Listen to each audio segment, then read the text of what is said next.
The message didn't look like much, just one line. Why is your car here?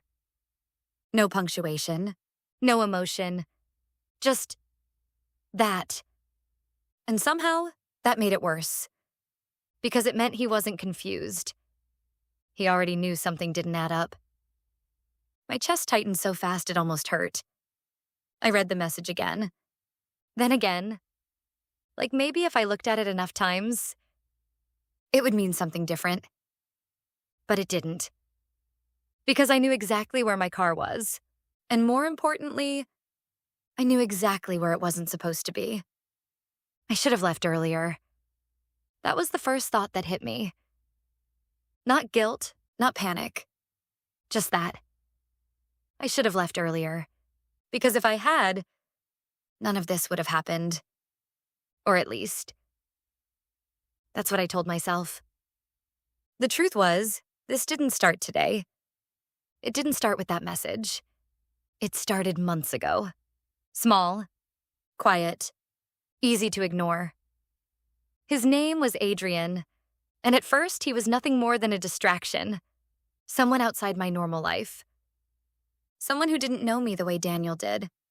That was the part that made it feel harmless.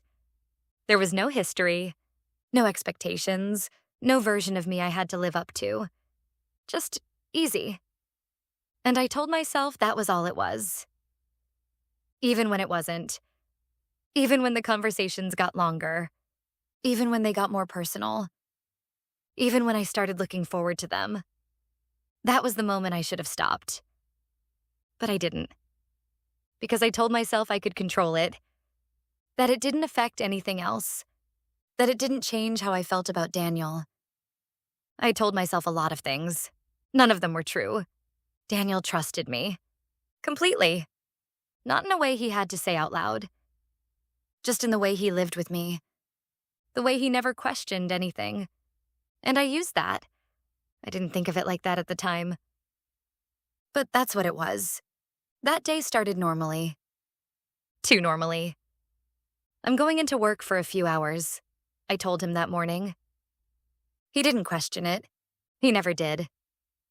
All right, he said. I'll probably just stay home and relax.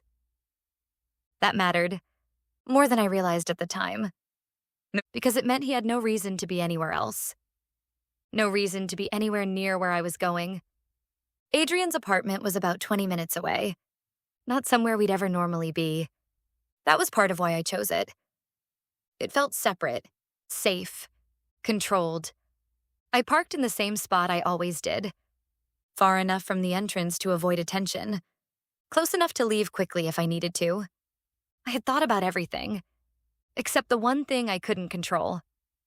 Time. I stayed longer than I should have. Long enough that the day started slipping away from me. Long enough that I stopped checking the clock. And that's when everything shifted. My phone buzzed. I almost ignored it. But something told me to check. And the second I saw his name, everything inside me dropped.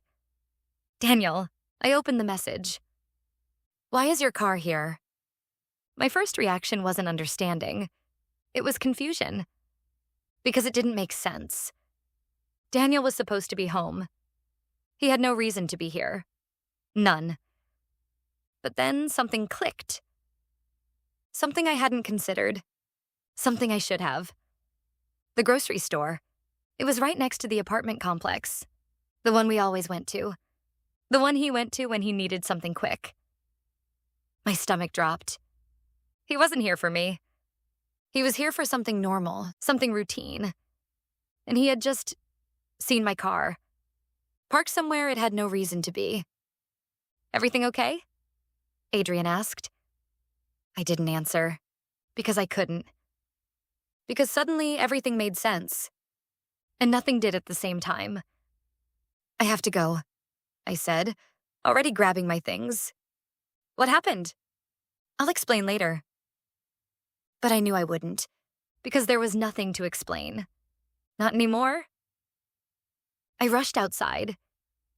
And the second I stepped into the parking lot, I saw it. His car, parked near the grocery store entrance. Not hidden, Not subtle. Just there. Like it belonged. And right next to it, him. Standing still. Looking at me. No confusion. No hesitation. Just watching. Like he had already figured everything out. And was waiting for me to catch up. I stopped walking.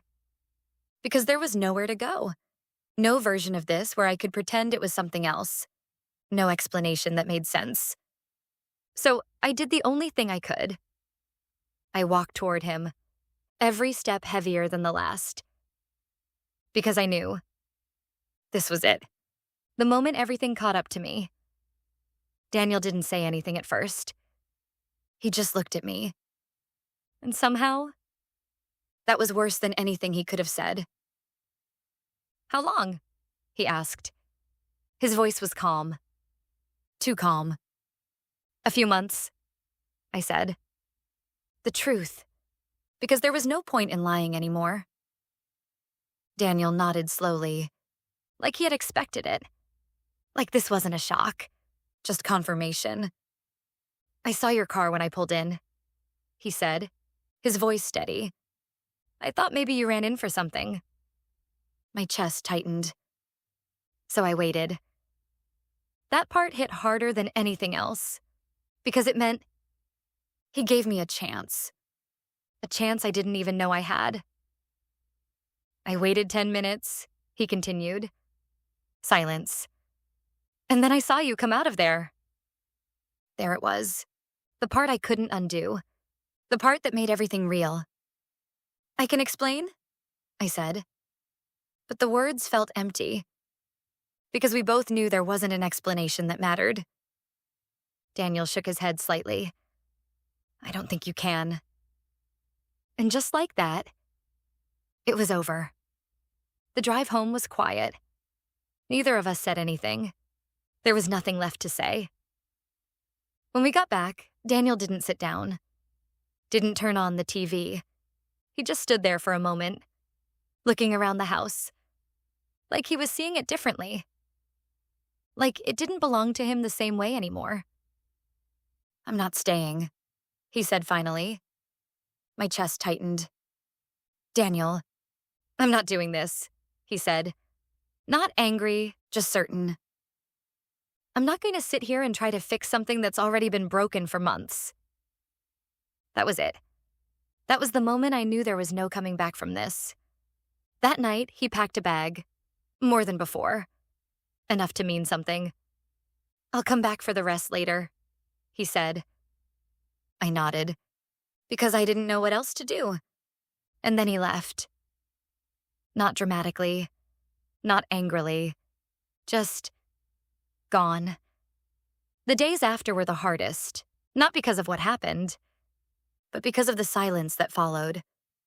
Daniel didn't call, didn't text, didn't reach out at all, and I didn't either, because I knew. There was nothing left to fix. A week later, he came back. Not to stay, just to get his things. We barely spoke, just small, necessary words. Logistics. Nothing more. And that was worse than anything else. Because it meant we were already strangers. "I'll have the papers sent over," he said before he left. I nodded, because I had expected it. And still, it felt final.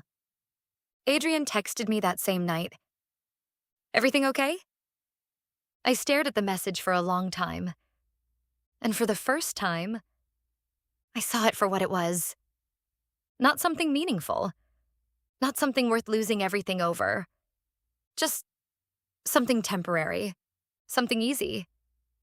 Something that wasn't real. I didn't respond. And I never did. Because whatever I thought I had, it wasn't worth what it cost. And in the end, that's what stayed with me. Not the message, not the moment he saw me, but the reason it happened. Because it wasn't bad timing. It wasn't bad luck. It was every decision I made leading up to it. And the moment he saw my car, exactly where it shouldn't have been, was just the moment I finally had to face it.